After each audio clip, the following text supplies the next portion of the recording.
A mare refuses to give birth, leaving everyone on the farm on edge. The veterinarian performs an ultrasound to investigate the situation. Upon seeing the images, he immediately calls the police. Everyone was shocked by what they saw. In the vast golden fields of the American Midwest, where the horizon met the sky in an infinite embrace, Hope Ranch stood as a testament to the love of the land. John Parker, a man with calloused hands and dreamy eyes, had inherited this piece of paradise from his ancestors. Since childhood, he had learned to respect every grain of wheat, every gust of wind that rippled through the fields, as if they were extensions of his own soul. But it was the horses that truly captured John's heart. For him, there was no more beautiful sight than a horse galloping freely through the wheat fields, its mane dancing in the wind like golden threads.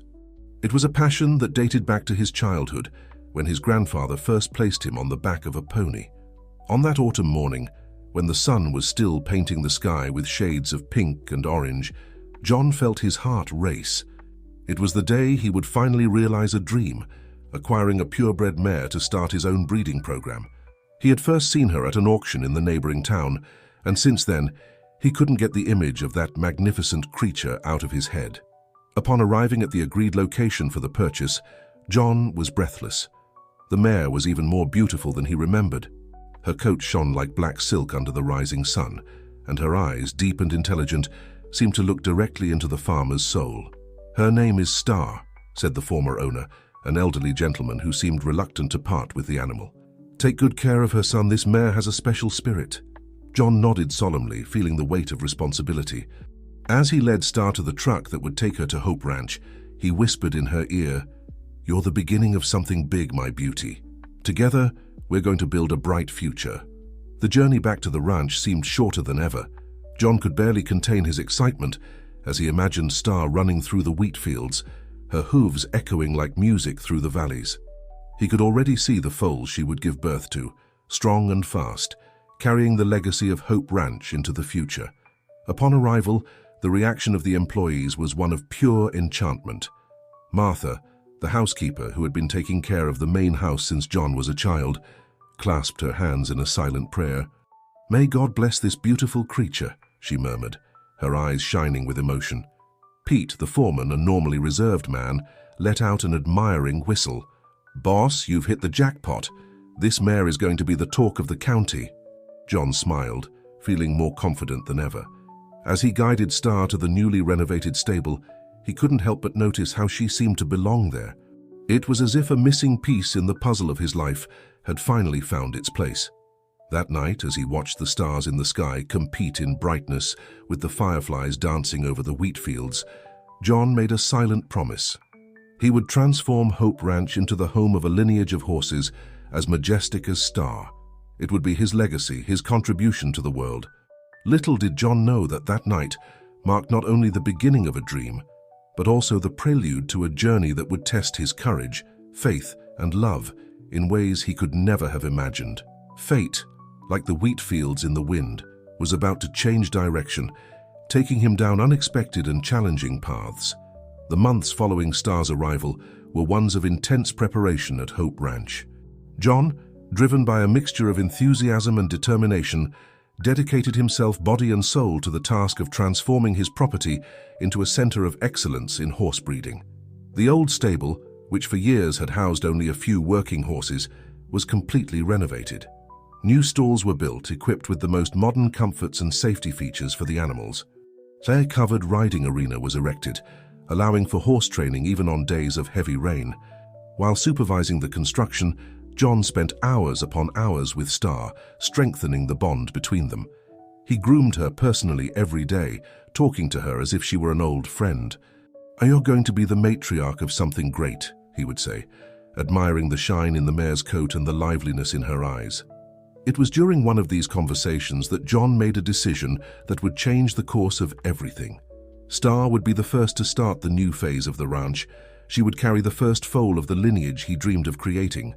With this idea fixed in his mind, John began to research tirelessly about the best equine reproduction techniques.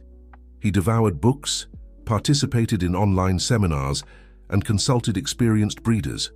It was at one of these events that he first heard about Dr. Richard Miller, a renowned specialist in artificial insemination. Dr. Miller was an almost mythical figure in the world of equine reproduction. His methods were known to produce exceptional results, with foals that stood out in competitions across the country. John felt he had found the final piece of the puzzle. After weeks of trying to schedule an appointment, the big day finally arrived. Dr. Miller, a middle-aged man with a confident smile and keen eyes, arrived at Hope Ranch in a luxurious car that seemed out of place among the dusty tractors and pickup trucks. "Mr. Parker," the doctor greeted with a firm handshake. "I've heard a lot about your mare. I can't wait to meet her." As they walked towards the stable, John couldn't help but notice the look of admiration Dr. Miller cast over the undulating wheat fields. "What a magnificent property," the doctor commented. "I see great potential here." When they reached the stable, Star greeted them with a soft whinny. Dr. Miller approached her with the confidence of someone accustomed to dealing with high-value animals. After a thorough examination, he turned to John with a smile. "Your mare is truly exceptional, Mr. Parker. With the right procedure, we can ensure that she gives rise to a truly special lineage." John's heart raced at these words. "And can you perform this procedure?" he asked, barely able to contain the anxiety in his voice. Dr. Miller paused dramatically before answering. "I can do more than that. I have access to cutting-edge techniques that few in the country have mastered. With them, I can practically guarantee a foal with superior characteristics." John hesitated for a moment. Something in the way the doctor spoke made him slightly uncomfortable, but the desire to see his dream realized spoke louder. "And how much would this procedure cost, Doctor?" The amount mentioned by Dr. Miller made John swallow hard. It was a considerable sum, more than he had initially planned. But looking at Star, so majestic in her stall, he felt he couldn't let this opportunity pass. "We'll do it then," said John, extending his hand to seal the deal. That night, as the last rays of sun tinged the wheat fields golden, John sat on the porch of the main house, a cup of coffee cooling by his side. He was so absorbed in his thoughts that he didn't even notice Martha's approach. "Are you sure about this, John?" she asked, her voice laden with maternal concern. "This doctor, there's something about him I don't like." John smiled, trying to dispel the old friend's concerns. "It's just nerves, Martha. We're about to take a big step. It's natural to feel a bit apprehensive." But as Martha walked away, shaking her head in silent disagreement, John couldn't help but feel a pang of doubt. Was he letting his ambition cloud his judgment? Shaking his head to banish these thoughts, he stood up and walked to the edge of the wheat fields. The gentle wind made the ears of wheat dance, creating golden waves that stretched as far as the eye could see. It was a sight that always calmed him, reminding him of his purpose and his roots. "Everything will be fine," he murmured to himself, like a prayer. It has to be. Little did John know that this decision, made with a heart full of hope and ambition, would be the trigger for a series of events that would test not only his determination, but also his integrity and his deepest values.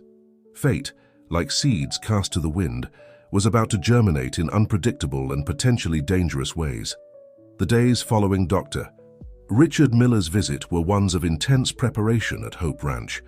John, driven by a mixture of anxiety and expectation, personally supervised every detail of the preparations for Star's artificial insemination procedure. The stable was meticulously cleaned and disinfected. New equipment was acquired, following Dr. Miller's specifications to the letter. John even hired a temporary assistant, recommended by the doctor, to help with the special care Star would require during and after the procedure. On the eve of the big day, an uneasiness hung in the air of the ranch. The employees, although excited about the prospect of a new beginning for horse breeding, couldn't help but feel a certain apprehension. Martha, in particular, seemed more taciturn than usual, casting worried glances in the direction of the stable whenever she passed nearby. John, for his part, could barely contain his agitation. He spent the night sleepless, alternating between moments of excitement, imagining the foal Star would give birth to, and instances of doubt, questioning whether he had made the right decision in trusting such advanced and little-known methods. When the sun finally broke the horizon, painting the wheat fields with hues of gold and amber, Dr. Miller arrived at the ranch. He brought with him a silver briefcase which, he explained, contained all the necessary material for the procedure. "Good morning, Mr. Parker," the doctor greeted with a confident smile. Are you ready to make history? John nodded, trying to disguise the nervousness in his voice. More than ready, Doctor. Star is waiting for us. As they entered the stable, they were greeted by a soft whinny from Star. The mare seemed to sense the importance of the moment, her intelligent eyes alternating between John and the stranger accompanying him. The procedure itself was surprisingly quick. With precise and confident movements, Dr. Miller performed the insemination, explaining each step to an attentive and slightly pale John. In less than an hour, everything was completed. Done, announced the doctor, removing his gloves. Now we wait, but I have a good feeling about this mare. She'll give us something special, you can bet on that. As Dr. Miller prepared to leave, providing a detailed list of care instructions and recommendations, John felt a mixture of relief and apprehension. It was as if he had just cast a seed to the wind, not knowing exactly where or how it would germinate. The days that followed were ones of silent expectation at Hope Ranch. John spent hours in the stable, observing Star, looking for any sign of change. The mare in turn seemed oblivious to the anxiety around her, behaving with the same grace and tranquility as always. It was only after a few weeks that the first signs began to appear. Star seemed more sleepy than usual, her appetite increased, and John swore he could see a slight change in her silhouette. The official confirmation of the pregnancy was received with jubilation at the ranch. John organized a small celebration for the employees, his heart overflowing with pride and hope. "This is just the beginning," he announced, raising a toast.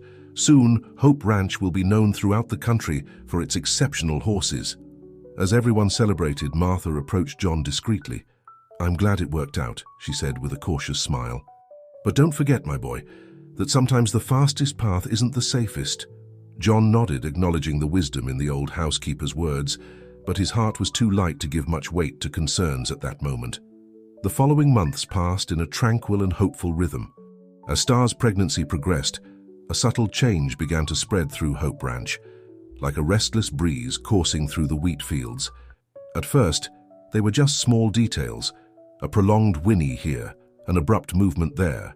John, in his excitement, attributed everything to the natural evolution of the gestation. However, as weeks turned into months, it became increasingly difficult to ignore the signs that something was not as it should be.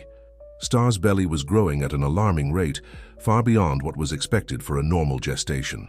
Her appetite, once voracious, decreased drastically, and her eyes, once lively and bright, now seemed clouded by constant restlessness. One morning, John found Star reluctant to leave her stall. The mare, usually eager for her morning walks through the fields, remained motionless, her flanks trembling slightly. "Come on, my beauty," John murmured, trying to encourage her. "The sun is beautiful outside." But Star only turned her head, her eyes meeting John's with an expression he had never seen before, a mixture of fear and pleading that made his heart clench. That afternoon, concerned about Star's unusual behavior, John decided to call Dr. Miller. The conversation, however, did not bring the comfort he had hoped for. "Behavioral changes are normal, Mr. Parker," the doctor said in a tone that sounded strangely distant. "Remember, we're dealing with advanced techniques. The process may be a bit different from the usual." Hanging up the phone, John felt a wave of doubt rise in his chest. The doctor's words, instead of calming him, only increased his unease. It was at that moment that Pete, the foreman, rushed into the office. "Boss," he said, breathless. "Star, she's acting strange. There's something moving in her belly, but it doesn't look normal." John ran to the stable, his heart pounding in his chest. When he arrived, the scene he found froze his blood. Star was lying down, her eyes wide with pain and fear, and her belly. John held his breath. There were visible movements under the mare's skin, but they weren't the gentle pushes of a foal adjusting. They were frantic, almost violent movements, as if multiple creatures were fighting inside her. "My God," whispered John, the realization of what he was seeing finally hitting him with full force. "What have I done?" At that instant, as if answering his unspoken question, Star let out a whinny of agony that echoed through the stable, causing the other horses to stir nervously in their stalls. John acted on instinct. "Pete, call the vet from town. Now," he ordered, his voice trembling slightly. As the foreman ran to carry out the order, John knelt beside Star, stroking her sweaty neck. "Everything will be fine, my beauty," he murmured, more to himself than to the mare. We're going to fix this. I promise." The hours that followed were a blur of frantic activity. The local veterinarian, Dr. Anna Lewis, arrived in record time, her eyes widening at the sight of Star's condition. "John," she said, her voice a mixture of shock and concern, "what exactly was done to this mare?" As John quickly explained about the procedure performed by Dr. Miller, Dr. Lewis began to examine Star, her face growing more serious with each moment. "This is not a normal gestation," she finally declared, standing up. "We need specialized help. Immediately." It was at this moment that Martha, who had silently joined the group in the stable, spoke. "I know someone who can help," she said, her voice carrying a certainty that John had never heard before.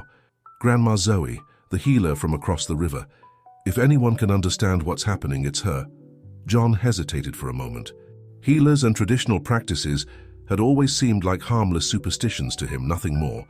But looking at Star, seeing the suffering in her eyes, he realized he didn't have the luxury of skepticism. "Bring her," he said to Martha. "Bring anyone who can help." As Martha departed on her mission, John remained by Star's side, his mind a whirlwind of guilt, fear, and determination. Outside, the wind had intensified, making the wheat fields undulate like a golden sea under an increasingly dark sky. A storm was approaching, both literally and figuratively, and John knew that the decisions he would make in the next few hours could change the course of everything he believed in. Night fell over Hope Ranch like a heavy cloak, bringing with it a fine, persistent rain. The sound of raindrops on the stable roof mingled with Star's occasional groans, creating a distressing symphony that made John's heart ache. It was against this somber backdrop that Grandma Zoe arrived, brought by Martha in an old Jeep that struggled against the muddy path. The healer was an imposing figure, despite her diminutive stature. Her grey hair was tied in a tight bun, and her dark eyes seemed to carry the weight of countless secrets.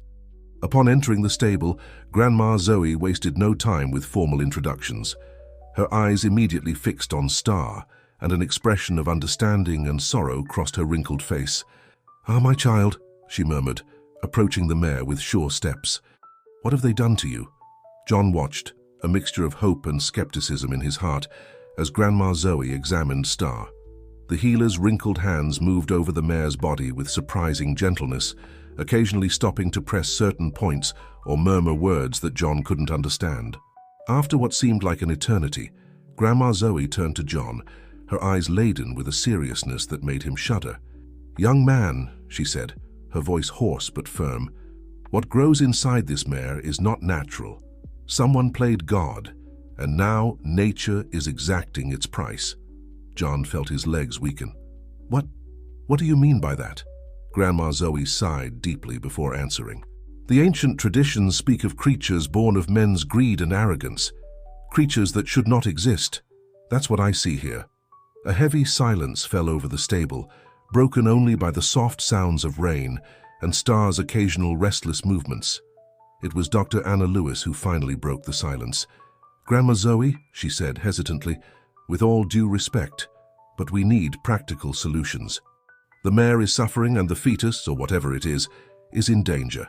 The healer nodded slowly. "You're right, doctor, but to heal, we must first understand, and what we have here goes beyond modern medicine." Turning to John, Grandma Zoe continued, "Young man, I need to know exactly what was done to this mare. Every detail, no matter how small it may seem." In the hours that followed, John reported everything he knew about the procedure performed by Dr. Miller. With each new piece of information, Grandma Zoe's face grew darker, and even Dr. Lewis seemed increasingly alarmed. "Advanced genetic manipulation," the veterinarian muttered at one point, her voice a mixture of astonishment and horror. "But that's illegal and extremely dangerous." Grandma Zoe, who had listened to everything in silence, finally spoke. "What has been done cannot be undone," she said, her voice heavy with regret. "But perhaps we can guide nature back to its course." The healer then opened the bag she had brought with her, revealing a collection of herbs, roots, and small vials. With precise movements, she began to prepare a mixture, her hands moving with the confidence of someone who had performed the same ritual countless times. "This will help calm the mare and create a more favorable environment inside her," Grandma Zoe explained as she worked. "But I warn you, what's to come won't be easy. For any of you. John, observing the healer's work, felt a wave of conflicting emotions wash over him. Part of him wanted to reject all of this, to cling to the logic and science that had always guided his life.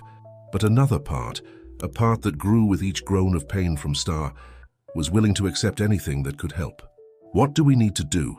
he finally asked, his voice laden with determination. Grandma Zoe looked up from her work, a small smile forming on her lips.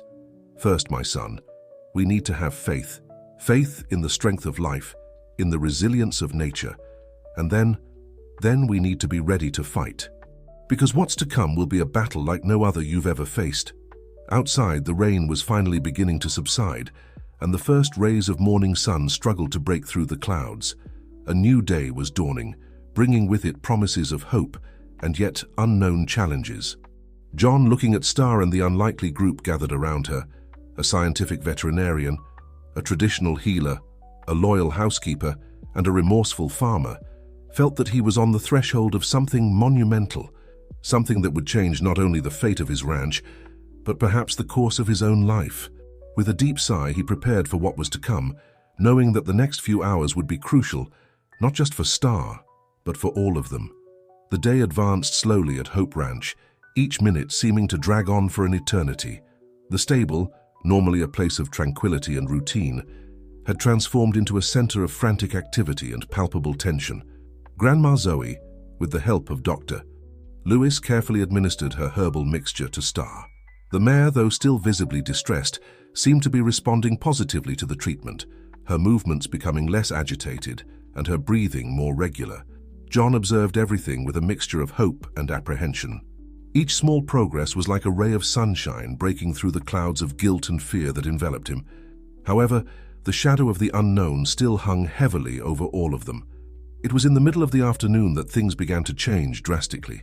Star, who had been relatively calm for the past few hours, suddenly let out a whinny of pain that made everyone in the stable freeze. "It's starting," announced Grandma Zoe, her voice carrying a calmness that sharply contrasted with the agitation around her. "Now we'll see the true nature of what was created." Dr. Lewis immediately sprang into action, positioning herself to assist in what promised to be a difficult and potentially dangerous birth. John, feeling simultaneously useless and essential, placed himself beside Star's head, murmuring words of comfort that he hoped the mare could understand. The hours that followed were a whirlwind of emotions and actions. Star fought bravely, her body contorting with increasingly intense contractions. Dr. Lewis, with sweat running down her face, worked tirelessly to ensure the safety of both the mare and whatever was about to be born. Grandma Zoe, for her part, maintained a silent vigil, her lips moving in prayers or incantations that no one else could hear. From time to time, she applied more of her herbal mixture to Star or whispered instructions to Dr. Lewis. It was almost midnight, when the full moon shone brightly through the cracks in the stable roof, that the crucial moment arrived. With one last powerful effort from Star, something began to emerge. John, unable to contain his curiosity and concern, moved to get a better view. What he saw made his heart stop for an instant. The foal that was born was unlike anything he had ever seen before. Its coat was an iridescent, almost metallic tone that seemed to change color as the light hit it. Its eyes, large and expressive, had a depth that seemed to transcend the limits of the natural. And on its forehead, where there should have been only soft hair, there was what appeared to be the beginning of a spiral horn. "My God," whispered Dr. Lewis, her voice a mixture of astonishment and scientific horror. "What is this?" Grandma Zoe, who had silently approached, placed a gentle hand on the newborn. "It's a miracle," she said, her voice laden with reverence. "A miracle and a warning." The silence that followed was broken only by the soft sounds of Star, exhausted but alive, trying to reach her foal with her muzzle. The small being, still trembling and wet from birth, responded with a high-pitched whinny that sounded like nothing John had ever heard before. Dr. Lewis was the first to recover from the initial shock. With automatic movements, born of years of practice, she began to examine both the mare and the foal. Her eyes, however, couldn't hide the mixture of fascination and concern she felt. "He seems healthy," she finally said, incredulity evident in her voice. "All vital signs are normal considering the circumstances.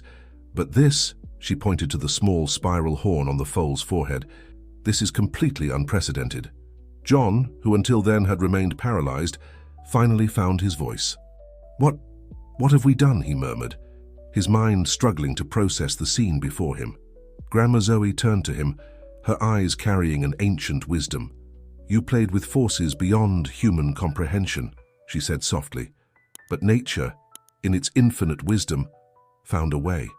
This little being is both a miracle and a reminder of the dangers of trying to control the uncontrollable."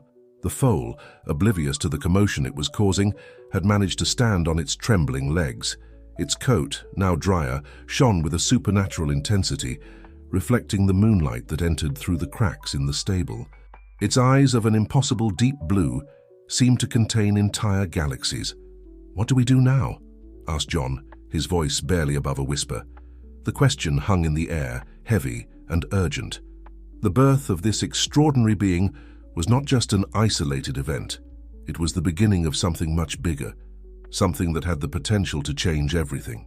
It was Martha, who had remained silently in the back of the stable throughout the whole process, who finally spoke. "First, we need to protect them," she said, her voice firm and practical. "Both Star and the foal. No one can know about this, at least not yet." John nodded slowly, the reality of the situation beginning to settle in. "You're right," he said. "If this becomes public, I can't even imagine the consequences." Dr. Lewis, who had finished her initial examination, joined the conversation. "From a medical standpoint, both will need constant monitoring. We don't know how the peculiarities of this foal might affect its development or long-term health." "I will stay," offered Grandma Zoe, surprising everyone. "My knowledge may be needed in the days to come. Besides," she added with a small smile, "I feel I've been called to witness something extraordinary here." As the group discussed the next steps, the small foal had found its way to Star. The scene of mother and child, so normal and yet so surreal, was breathtaking. Star, despite her evident exhaustion, looked at her offspring with a pure and unconditional love that transcended any strangeness. John, observing the scene, felt a wave of emotions hit him. Guilt for what his ambition had unleashed, fear of the unknown that now inhabited his ranch, but also, surprisingly, a glimmer of hope and wonder. "We need to give him a name," John said softly, approaching the pair. Grandma Zoe, who had joined him, nodded. "A name is powerful," she said. "Choose wisely." John looked at the small being, its coat shining like captured stars, its eyes as deep as the night sky. And then, almost without thinking, he knew. "Lumina," he said. "His name will be Lumina." The foal, as if recognizing the call, raised its head and looked directly at John. In that moment, an indescribable connection formed between the man and the magical creature, a bond that John knew would change the course of his life forever. As the first ray of morning sun broke through the clouds, illuminating the stable with a golden light, John made a silent promise. He would protect Lumina and Star with his life if necessary. And more than that, he would do whatever it took to correct the mistakes that his ambition had caused. The birth of Lumina was not just the beginning of a new life, it was the start of a journey that would test the limits of science, faith, and nature itself. And John, for better or worse, was at the center of it all. The days following Lumina's birth were a whirlwind of emotions and challenges for everyone at Hope Ranch. John, determined to keep the extraordinary event a secret, implemented rigorous security measures around the stable. Only a select group of people had permission to enter. Himself, Martha, Dr. Anna Lewis, and Grandma Zoe. Pete, the loyal foreman, was only informed that Star had given birth to a foal that needed special care. Although clearly curious, he respected John's orders without question. Inside the stable, a careful routine was established. Dr. Lewis visited daily, monitoring Lumina's development with a mixture of scientific fascination and caution. Each new discovery about the magical foal left her more perplexed. "His growth is accelerated," she commented one afternoon while measuring Lumina, "and his cognitive abilities, John, he understands complex commands that normal foals would take months to learn." Grandma Zoe, in turn, spent long hours observing Lumina, sometimes murmuring words in ancient languages that no one else understood. Her presence seemed to have a calming effect on the foal, especially during the nights when the glow of his coat intensified, illuminating the stable with a soft, ethereal light. John divided his time between caring for Lumina and Star and maintaining the appearance of normalcy in the rest of the ranch. The nights were particularly challenging, with him often waking up startled, fearing that someone might have discovered his secret. It was during one of these restless nights that John heard a sound coming from the stable. Alarmed, he ran there, only to find a scene that left him speechless. Lumina was standing in the center of the stable, his coat shining intensely. But what really captured John's attention was the fact that the foal was levitating. His hooves were a few inches off the ground, and a soft aura surrounded him. Amazing, isn't it? Grandma Zoe's soft voice startled John. He hadn't even noticed the healer's presence. How is this possible?" stuttered John, unable to take his eyes off the surreal scene. Grandma Zoe smiled softly. "Magic has always existed in the world, John, just hidden, waiting for the right moment to reveal itself. Lumina is a bridge between two worlds, a reminder that there are more mysteries in heaven and earth than our vain philosophy dreams of."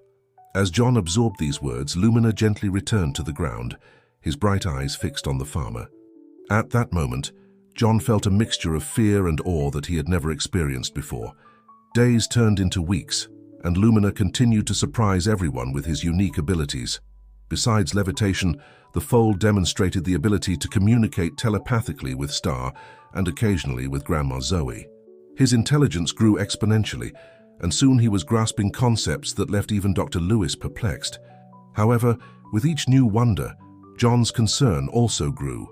He knew he couldn't keep Lumina hidden forever, and questions about the whereabouts of Dr. Miller, who had mysteriously disappeared after the procedure, began to intensify.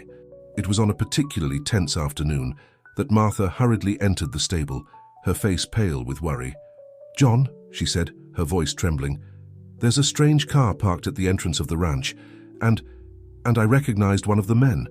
It's one of Dr. Miller's assistants." John's heart raced. His greatest fear was materializing. Lumina's secret was in danger. "Martha, lock all the entrances to the stable," he ordered, his mind working frantically. "Don't let anyone in, no matter what they say." As Martha ran to carry out his orders, John turned to Lumina and Star. The foal, as if sensing the tension in the air, pressed his muzzle against John's hand, his eyes conveying an understanding that went beyond words. "Don't worry," John murmured, more to himself than to Lumina. "I'll protect you no matter the cost." With one last look at the extraordinary pair, John headed out of the stable, ready to face any threat that approached. The fate of Lumina, Hope Ranch, and perhaps much more depended on the decisions he would make in the next few hours. As he walked towards the main house, where the unwanted visitors were likely waiting, John felt the weight of the world on his shoulders, but he also felt a fierce determination grow within him. He had created Lumina, even if unintentionally, and now he would do whatever it took to protect this extraordinary creature. The sun was beginning to set on the horizon, painting the sky with shades of orange and purple. John knew that just as this day was coming to an end, an era of innocence was also closing. What would come next was uncertain, but one thing was clear: nothing would be the same again. Twilight cast long shadows over Hope Ranch as John arrived at the main house. His heart was pounding furiously in his chest, but he maintained a calm and composed expression. Years of managing the ranch had taught him the importance of maintaining the appearance of control, even when everything seemed to be falling apart. On the porch, two men were waiting for him. One of them, as Martha had said, was indeed one of Dr. Miller's assistants, a young man with glasses whom John vaguely remembered seeing during Star's procedure. The other was an older man with a severe appearance, wearing an impeccable suit that seemed out of place in the rural environment. "Good evening, gentlemen," John greeted, his voice firm despite the tension he felt. "How can I help you?" The older man stepped forward, his cold eyes assessing John. "Mr. John Parker, I presume. I'm Dr. Armand Vasquez, representative of the Equine Research Ethics Council. We're here to discuss the experiment conducted by Dr. Miller on your property." John felt a chill run down his spine. So this was it. The past had come to collect its due, but he wouldn't let them get to Lumina, not without a fight.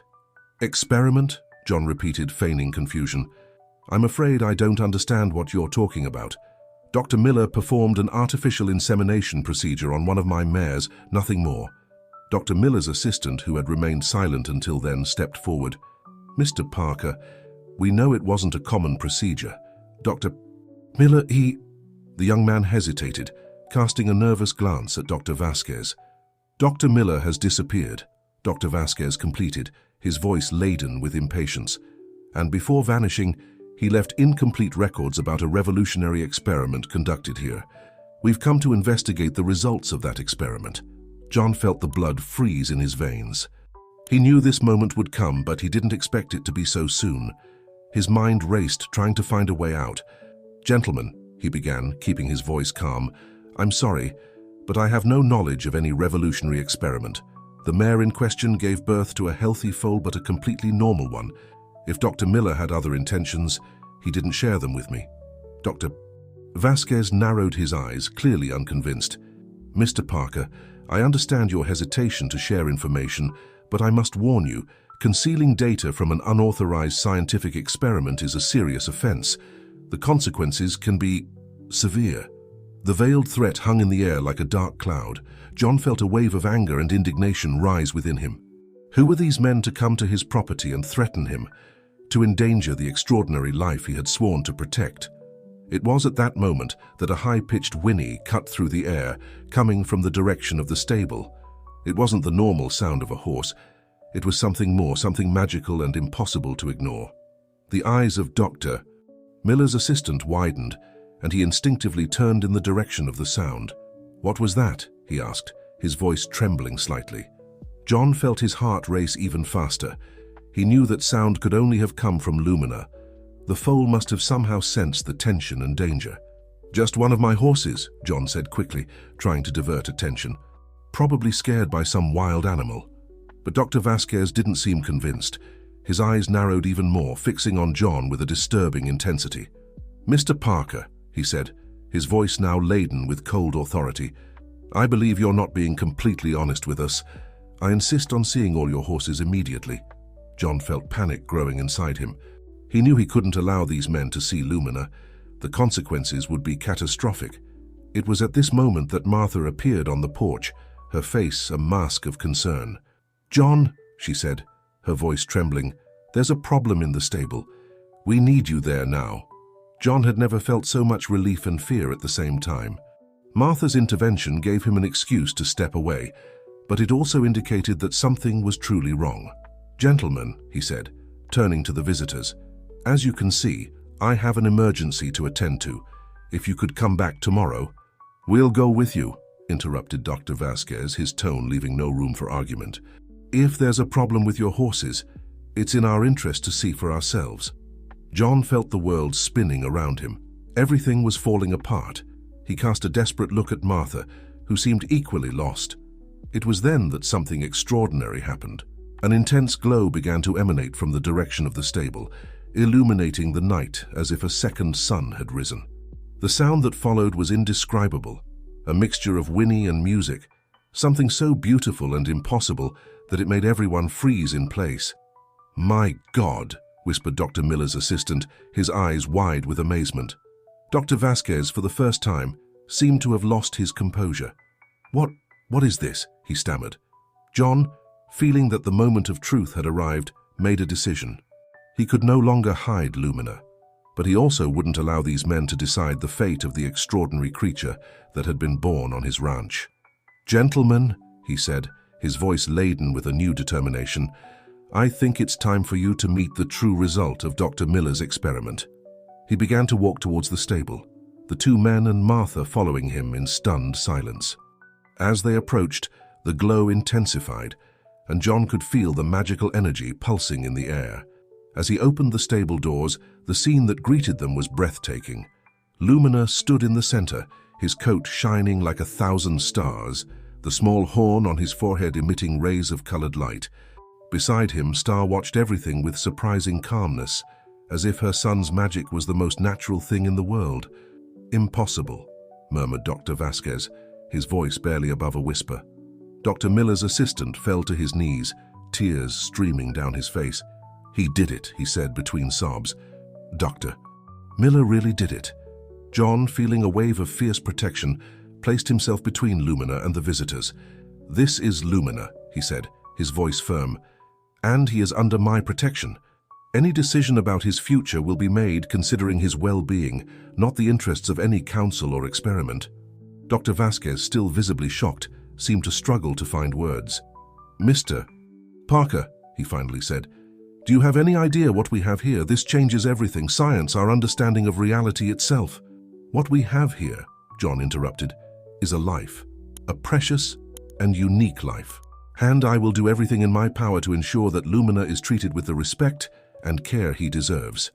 At that moment, as if understanding what was happening, Lumina approached John, pressing his muzzle against the farmer's hand. The gesture, so simple and yet so profound, filled the stable with a sense of peace and certainty. John knew that the challenges were just beginning. The world would soon know about Lumina, and the implications would be enormous. But looking into the deep and wise eyes of the magical foal, he felt an unshakable certainty. Together, they would face whatever the future held. And somehow, John had the feeling that this was just the beginning of a journey much greater than any of them could imagine.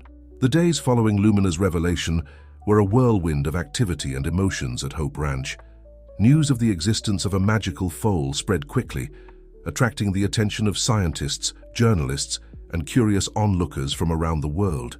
John, determined to protect Lumina and Star, transformed the ranch into a fortress. Security guards were hired, and a strict perimeter was established around the property. Only a select group of researchers, carefully chosen and approved by John, were allowed to study Lumina. Dr. Anna Lewis, who had been present from the beginning, led the scientific team. Her daily discoveries about Lumina's abilities and unique physiology left the scientific world in a frenzy. "His cellular structure is different from anything we've ever seen," she explained during a meeting with John and other team members. "It's as if each cell contains a small spark of magic." Grandma Zoe, in turn, became a constant presence by Lumina's side. Her ancestral wisdom and intuitive understanding of the foal's magical nature proved invaluable. "He's not just an animal," she said one afternoon, watching Lumina play with Star in the fields. "Lumina is a messenger, a reminder that there are more mysteries in this world than we can comprehend." As Lumina grew, his abilities expanded in surprising ways. Besides levitation and telepathic communication, he demonstrated the ability to heal minor injuries with a touch of his horn and to make plants grow instantly. Lumina's presence also began to have a profound effect on the ranch and its surroundings. The wheat fields, already abundant, became exceptionally fertile. The air seemed purer, and there was a general sense of well-being that affected everyone who approached the property. John, observing these changes, felt a mixture of pride and concern. He knew Lumina was special, but he also feared the implications of having such a powerful creature under his care. It was during this period of transformation that John received an unexpected visit. One afternoon, while supervising work on the ranch, he spotted an unfamiliar car approaching. To his surprise, the person who stepped out of the vehicle was none other than Dr. Richard Miller, the man responsible for Lumina's creation. "Mr. Parker," said Dr. Miller, his voice trembling and his face marked by anxiety. I've come to see the result of my work." John felt a wave of conflicting emotions: anger at what the doctor had done, gratitude for Lumina's existence, fear of what his presence might mean. "Dr. Miller," John replied, keeping his voice controlled, "your presence here is unexpected. I believe we have much to discuss." As he guided the doctor to the stable, John noticed how Dr. Miller seemed aged and worn, very different from the confident man who had performed the procedure months ago. As they entered the stable, Lumina raised his head, his bright eyes immediately fixing on the newcomer. For a moment, time seemed to freeze. Dr. Miller fell to his knees, tears streaming down his face. "It's more than I could have dreamed," he whispered. "More than I deserve to create." Lumina, moved by an understanding that went beyond words, approached the doctor. Gently, the foal touched his horn to Dr. Miller's forehead. A soft light enveloped the two, and John watched amazed as a subtle transformation occurred. The weight of years and guilt seemed to dissipate from Dr. Miller's face, replaced by an expression of peace and clarity. When the light faded, Dr. Miller stood up, his eyes shining with new understanding. "I understand now," he said, turning to John. What I did, went beyond science. We created a bridge between worlds, between the possible and the impossible." John nodded slowly. "And now, Dr. Miller, what do you intend to do with this knowledge?" The doctor smiled, a genuine and humble smile. "Now, Mr. Parker, I intend to do what's right. Share what I've learned, but also protect Lumina and everything he represents. If you'll allow me, I'd like to stay and help with the studies, this time with a nobler purpose." As John considered the offer, Lumina positioned himself between the two men, his coat glowing softly. At that moment, John understood that Lumina's birth had not just been a scientific miracle, but the beginning of something much greater. Hope Ranch, once just a place of cultivation and breeding, was transforming into a sanctuary, a meeting point between science and magic, between the ancient and the new. Looking at Lumina, at Dr. Miller, and at all those who had gathered at the ranch, scientists, healers, farmers, and visionaries, John felt a wave of hope and purpose. The future was uncertain, full of challenges and wonders, yet unimagined. But with Lumina as a guide and the determination to protect and learn, John knew they were on the threshold of a new era. An era where magic and science could coexist, where miracles were not just distant dreams but tangible possibilities. And Hope Ranch, with its golden fields and magical foal, was at the center of it all. Time passed, and Hope Ranch flourished in ways John could never have imagined. What was once a simple rural property had now become a center of study and discovery that attracted brilliant minds from all over the world. Lumina, now a young stallion, continued to surprise everyone with his ever-evolving abilities. His healing power, once limited to small injuries, now extended to more serious illnesses. Plants that grew under his influence were not only more vigorous but also exhibited unique medicinal properties.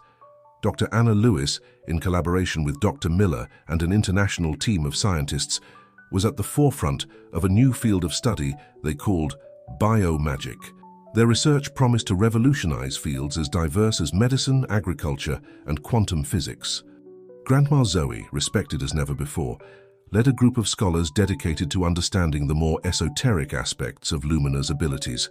Her wisdom, once viewed with skepticism by many, was now sought after by world leaders and renowned academics. John, in turn, found himself at the center of a whirlwind of responsibilities and ethical decisions. Each day he was confronted with new dilemmas about how to balance Lumina's well-being, the advancement of science, and the growing expectations of the outside world. It was on a quiet afternoon, as John watched Lumina grazing peacefully alongside Star, that he felt a change in the air. It was as if time itself had paused for a moment. Lumina raised his head, his eyes fixed on a distant point on the horizon. John followed the stallion's gaze and, to his surprise, saw an ethereal figure materializing in the wheat fields. As the figure approached, John realized it was a woman of ancient appearance, dressed in clothes that seemed woven from sunlight itself. Her face was at once young and old, her eyes carrying the wisdom of millennia. "John Parker," said the figure, her voice sounding like music on the wind. "I am Gaia, the spirit of the earth. I have come because Lumina's birth marked the beginning of a new era for this world." John, stunned, could only manage a respectful bow. Lumina approached the figure, gently touching her with his muzzle, as if recognizing an old friend. Gaia smiled, stroking Lumina's neck.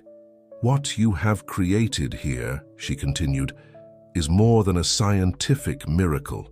It's a bridge between the physical world and the realm of magic, a reminder that the two were never truly separate. But with great power comes great responsibility," Gaia warned, her gaze now intense. "The knowledge that Lumina brings to the world can heal, but it can also destroy if it falls into the wrong hands. John Parker, you have been chosen as guardian not just of Lumina, but of a future where magic and science coexist in harmony." John felt the weight of this responsibility fall on his shoulders. "But how?" he asked, his voice trembling. "How can I ensure that this knowledge is used for good?" Gaia smiled softly. "The answer lies in Lumina himself," she said. "To observe how he interacts with the world around him. The magic he brings is not about power or control, but about connection and balance." At that moment, as if to illustrate Gaia's point, Lumina touched a small bud on the ground with his horn. Instantly, a beautiful and never-before-seen flower bloomed, its petals shimmering with impossible colors. "See," said Gaia, "Lumina's magic doesn't force nature, but inspires it to reach its full potential. This is the path you must follow." John nodded, beginning to understand. So our mission is not just to study and use Lumina's abilities, but to learn from his essence. Exactly, Gaia replied. Hope Ranch must become more than a research center. It must be a model for a new kind of society, where scientific progress is guided by the wisdom of nature and respect for the magic inherent in all life. As Gaia spoke, John felt a change in the air around him. It was as if the very fabric of reality was shifting, expanding to accommodate new possibilities. The future you are building here will echo through the ages, Gaia continued. But remember, John Parker, the path will not be easy. There will be those who fear this change, who will seek to control or destroy what they don't understand. John felt a shiver run down his spine. How can we protect ourselves? Gaia smiled again, this time with a glint of determination in her eyes. The best protection is truth. Share knowledge openly but wisely. Teach others to see the world as Lumina sees it, interconnected, alive, full of magical potential. At that moment, Lumina approached John, pressing his muzzle against the farmer's chest. John felt a wave of warmth and understanding wash over him. Somehow he knew Lumina was showing him glimpses of the future, a future where green cities flourished in harmony with nature, where diseases were cured with a blend of advanced science and ancient magic, where humanity finally found its place as guardian, not conqueror of the natural world. This is the future you can create, said Gaia, her voice now a whisper on the wind. But the choice must be made every day in every action. With these words, Gaia's figure began to dissipate, merging with the golden light of the setting sun. Before disappearing completely, she cast one last look at John and Lumina. Remember, her voice echoed, true magic lies in the connection between all things. Nurture that connection, and the impossible will become possible. And then she was gone, leaving John and Lumina alone in the undulating wheat field. The air vibrated with possibilities, and John felt a new determination grow within him. Looking at Lumina, he saw in the magical stallion not just an extraordinary creature, but a symbol of hope for the entire world. There, in that moment, John made a silent promise. He would dedicate his life not just to protecting Lumina, but to spreading the message of harmony and balance that he represented. As the sun set on the horizon, painting the sky with hues of gold and purple, John and Lumina walked back to the ranch. The future that awaited them was uncertain, full of challenges and wonders, yet unimagined. But with Gaia's wisdom echoing in their hearts and Lumina's magic lighting the way, they were ready to face whatever might come. Hope Ranch, once a simple piece of land in the American heartland, had now become the cradle of a new era, an era where the magic of nature and the power of science would dance together in perfect harmony.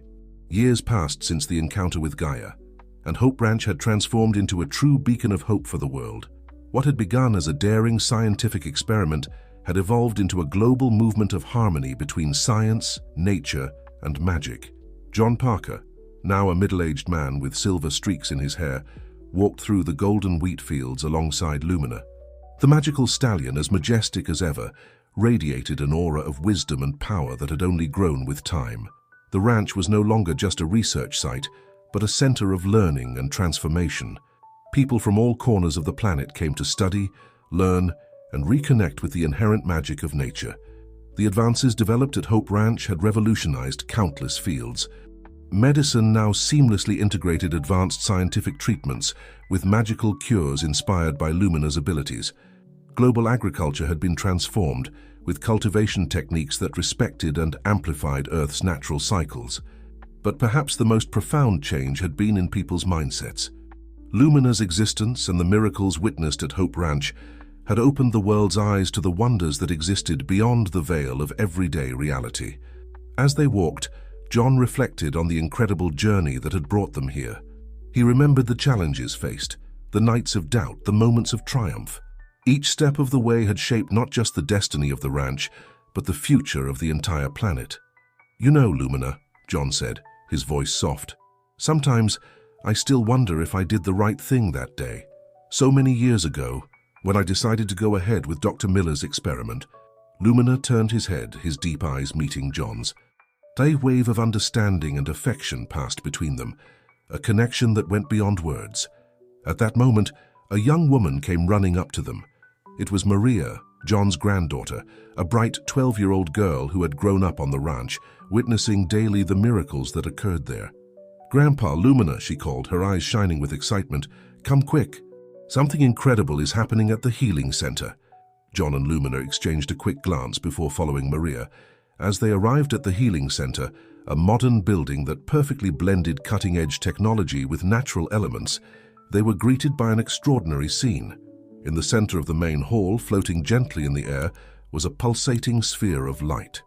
Around it, scientists, healers, and visitors watched in awe.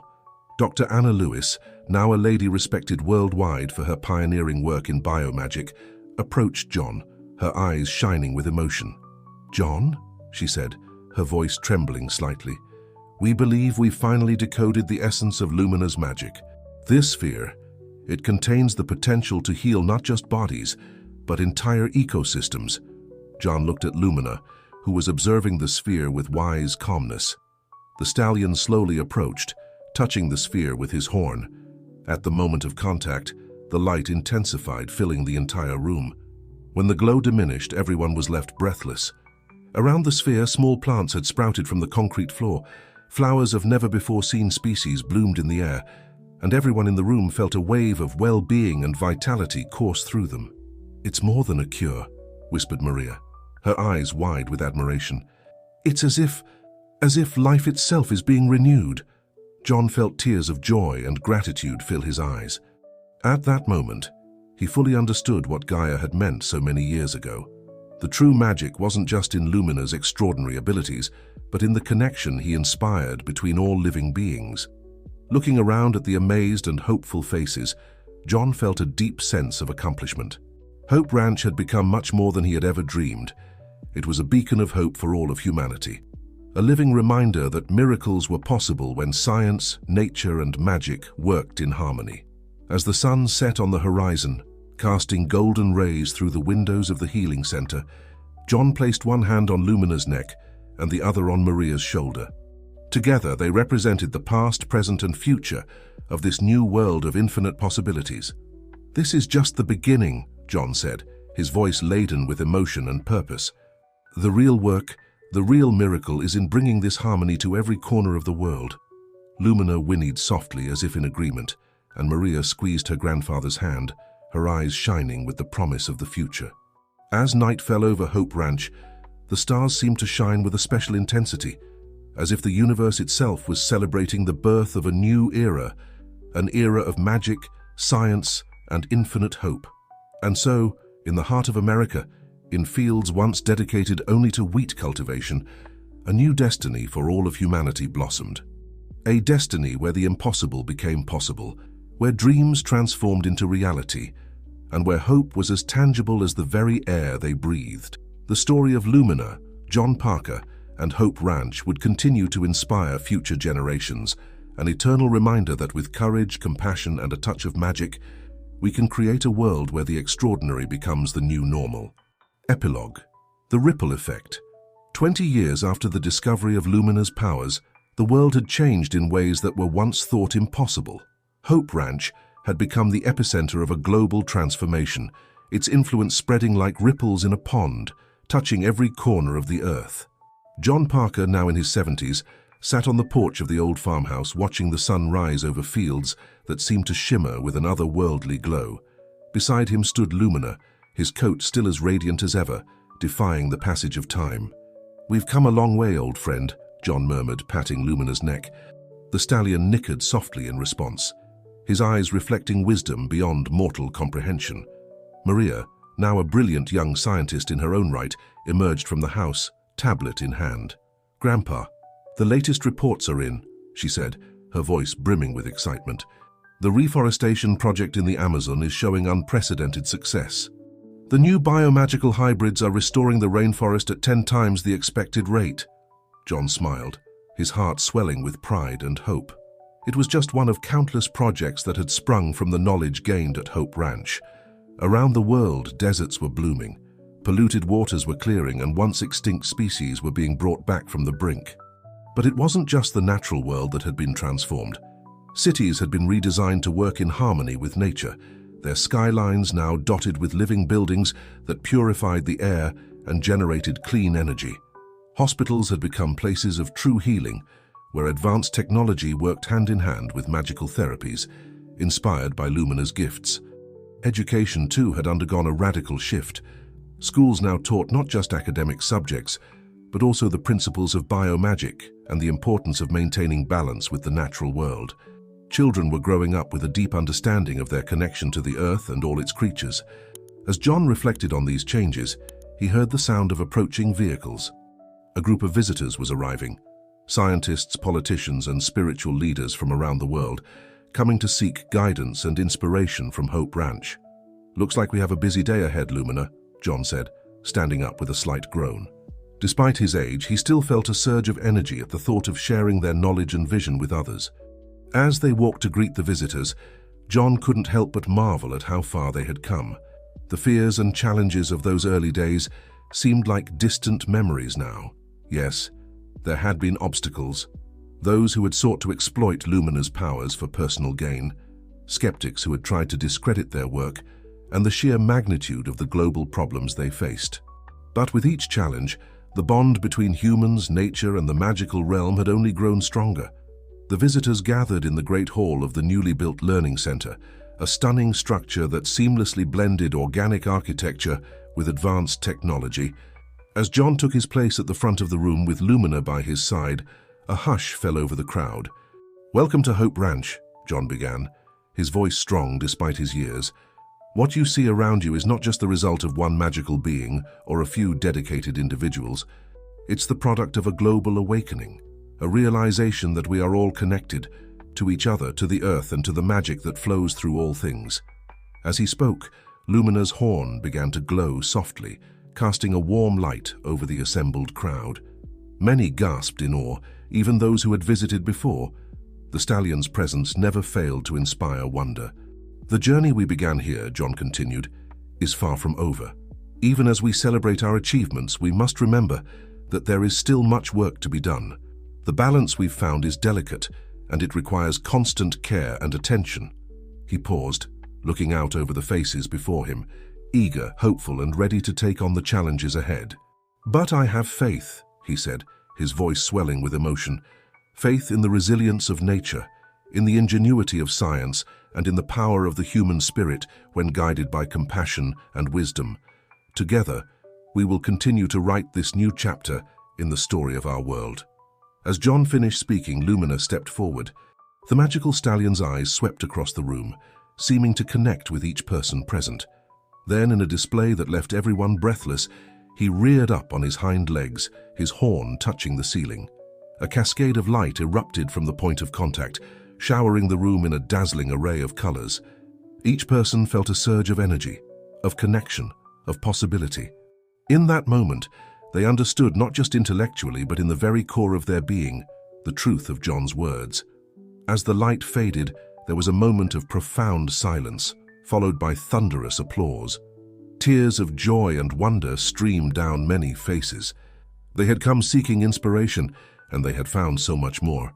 Later that evening, as the visitors departed, filled with new purpose and ideas to implement in their own corners of the world, John stood once again on the porch with Lumina. "You know," he said to the stallion, "when I first brought your mother, Star, to this ranch, I thought I was just starting a new breeding program. I never imagined we'd end up changing the world." Lumina nudged John gently, and in that touch John felt all the love, wisdom, and magic that had guided them on this incredible journey. As the stars began to twinkle in the darkening sky, John thought he saw just for a moment the shimmering form of Gaia smiling down on them.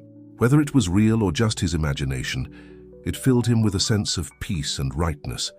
The legacy of Hope Ranch would continue long after John was gone, carried forward by Maria, by the countless people they had inspired, and by Lumina himself, whose lifespan seemed to stretch far beyond that of ordinary horses. As John Parker drifted off to sleep that night, his dreams were filled with visions of a world reborn, a world where magic and science danced in perfect harmony, where the bonds between all living things grew stronger with each passing day, and where hope blossomed eternal in the hearts of all. And so the story of Hope Ranch and Lumina became legend, passed down through generations as a testament to the power of dreams, the importance of harmony, and the magic that resides in every living thing. It served as a constant reminder that with courage, compassion, and a touch of wonder, even the most impossible dreams can become reality. In fields that once grew only wheat, a new future for all of humanity had taken root and flourished, and in the gentle glow of Lumina's horn, the world continued to transform, one miracle at a time.